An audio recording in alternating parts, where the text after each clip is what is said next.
நிறைய பேருக்கு என்ன சந்தேகம்னா, ஏதோ ஒரு காரணத்தினால பல்லு எடுத்துட்டேன் டாக்டர், பல்லு எடுத்தாச்சே, நான் பல்லு எடுத்தா பல்லு கட்டணுமா, பல்லு கட்டாமல் விட்டுறலாமா அப்படின்னு நிறைய பேருக்கு இந்த சந்தேகம் இருக்குது. ஸோ அதை பற்றி இந்த பர்டிகுலர் வீடியோவில் பார்க்க போகிறோம். வணக்கம், என் பேர் டாக்டர் அருண். பேர்ல்ஸ் பல் மருத்துவமனை, சென்னை ராஜா அண்ணாமலைபுரத்தில் 2001 நடத்திட்டு இருக்கோம். இந்த சேனல் இன்னும் சப்ஸ்கிரைப் பண்ணணும், அவசியம் சப்ஸ்கிரைப் பண்ணுங்கள். பேர்ல்ஸ் இண்டஸ்ட்ரி சேனலில் நிறைய videos dental health, dental awareness சம்மந்தமாக செஞ்சுட்ருக்கோம்.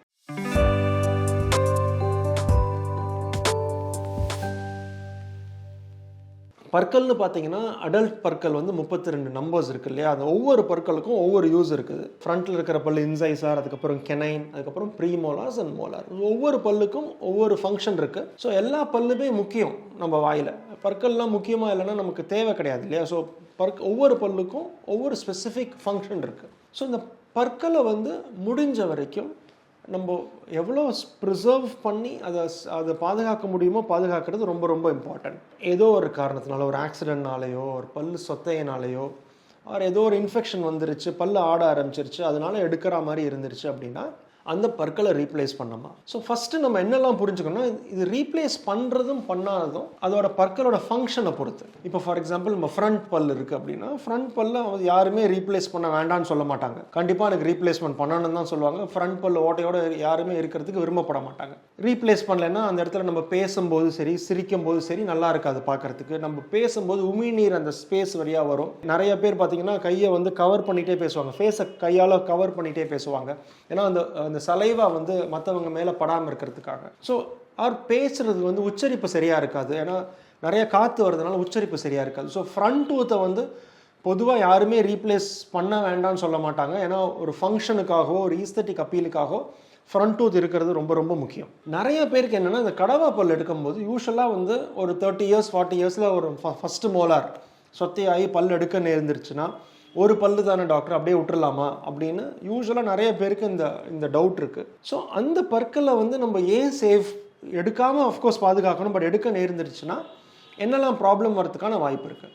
நம்ம என்ன புரிஞ்சுக்கிறோன்னா, இந்த பற்கள் வந்து அந்த 32 டீத்துமே வந்து ஒரு பல்லும் இன்னொரு பல்லும் அந்த இன்டெகிரிட்டி ஆஃப் த டென்டல் ஸ்ட்ரக்சர்ஸ்னு பேர். அப்படின்னா என்னென்னா, ஒவ்வொரு அந்த நம்ம பற்களாகட்டும், அந்த பற்களை சப்போர்ட் பண்ணுற எலும்பாகட்டும், இது எல்லாமே வந்து ஒரு யூனிட்.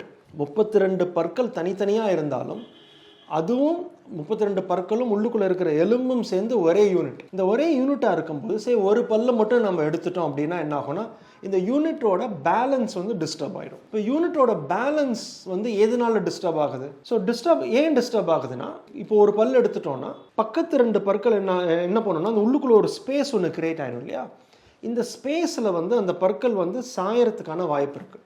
யூஸ்வலாக பின்னாடி இருக்கிற பற்கள் வந்து ஃப்ரண்ட்டில் நகர்ந்து வரத்துக்கும், அதுக்கு முன்னாடி இருக்கிற பற்கள் டிஸ்டலாக சாயறதுக்கும் தான் யூஸ்வலாக ஆகும்.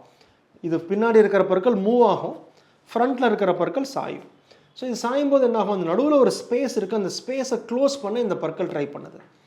இதனால் என்ன ப்ராப்ளம் இருக்குது அப்படின்னு கேட்டிங்கன்னா, இந்த ஸ்பேஸ்னால் இதுக்கு இன்னொரு ஸ்பேஸ் புதுசாக ஒரு ஸ்பேஸ் இல்லாமல் இப்போ வந்து 3 ஸ்பேஸாக கிரியேட் ஆகும். இதனால் எப்படி 3 ஸ்பேஸ்? இப்போது பின்னாடி இருக்கிற பற்கள் முன்னாடி இருக்கும்போது பின்னாடி ஒரு ஸ்பேஸ் கிரியேட் ஆகும், ஃப்ரண்ட்லேயும் ஒரு ஸ்பேஸ் கிரியேட். ஸோ 3 ஸ்பேஸாக கிரியேட் ஆகும்.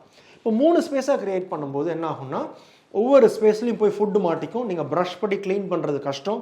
ஃபுட்டு மாட்டிச்சுன்னா ஒன்று ஸ்மெல் வரும், கான்ஸ்டண்ட்டாக ஃபுட் இம்பேக்ஷன் இருந்ததுன்னா ஸ்மெல் வரும். ஸோ பேசும்போது அந்த வாய் துர்நாற்றம் வரத்துக்கான வாய்ப்பு ரொம்ப ரொம்ப ரொம்ப ஜாஸ்தி. ரெண்டாவது, அந்த இடத்துல ஒரு ஈரில் ஒரு வீக்கமோ, ஒரு ஈரில் ரத்தப்போக்கோ வரும். ஏன்னா அந்த இடத்துல ஃபுட்டு மாட்டிக்கிட்டே இருந்ததுன்னா சொத்தை வரத்துக்கான வாய்ப்பும் அதிகம். ஏன்னா ஃபுட்டு மாட்டிகிட்டே இருந்தால் சொத்தையும் வரும். ஸோ கம் இன்ஃப்ளமேஷன் வரத்துக்கும் வாய்ப்பு, அண்ட் ஈர் இன்ஃப்ளமேஷன் வரத்துக்கும் வாய்ப்பு, அண்ட் ஸ்மெல்லும் வரத்துக்கான வாய்ப்பு அதிகமாக இருக்குது. இது வந்து பற்கள் மூவ்மெண்ட்டால், அந்த இன்டெகிரிட்டி லூஸ் ஆகிறதுனால.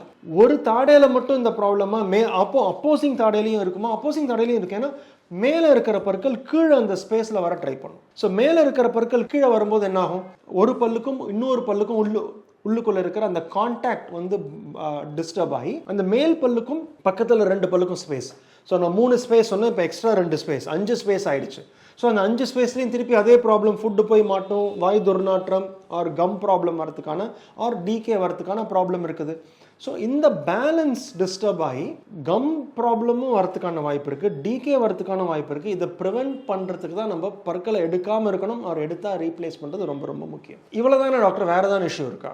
இப்போ என்ன ஆகும், நம்ம மேல் பல்லும் கீழ் பல்லும் யூஸ்வலாக வந்து சீராக சேரணும். நம்ம வாய் திறந்து மூடுறதும் சரி, அது லெஃப்ட் சைட் ஜாயிண்ட் இருக்குது, ரைட் சைட் ஜாயிண்ட் இருக்குது, லெஃப்ட் சைட் மசில் இருக்குது, ரைட் சைட் மசில் இருக்குது இல்லையா, எல்லா மசிலும் ஜாயிண்ட்டும் ஒரே சீராக ஓப்பன் பண்ணாதான் நம்ம தாடை திறந்து மூடுறதுல ப்ராப்ளம் இல்லாமல் இருக்கும். இப்போ இந்த பற்கள் மூவ்மெண்ட்டால் என்ன ஆகும்னா, நம்ம திறந்து மூடும் போது ஒரே சீராக சேராது.